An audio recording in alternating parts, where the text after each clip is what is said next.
मी कुठला हिरो नाही. माझ्या आयुष्यात एंट्री म्युझिक नाही, टाळ्या नाहीत.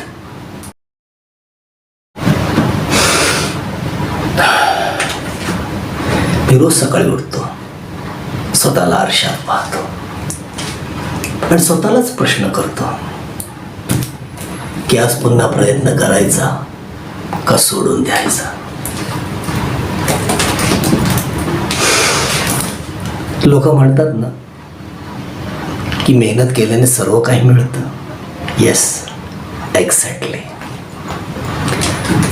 पण लोक नेमकं तेच सांगत नाहीत की मेहनत करताना जेव्हा हिंमत तुटायला लागते ना, तेव्हा स्वतःला कसं सावरायचं तेच कोणी सांगत नाही. हो, तुटलोय मी, पडलोय अनेकदा, पण जेव्हा स्वतःला सावरले ना, तेव्हा मी पूर्वीपेक्षा जास्त अधिक मजबूत झालोय. मला प्रसिद्ध व्हायचं नाहीये, मला फक्त एक संधी हवी आहे की मी स्वतःला सिद्ध करून दाखवेन की मी इथे हार मानण्यासाठी आलेलो नाही.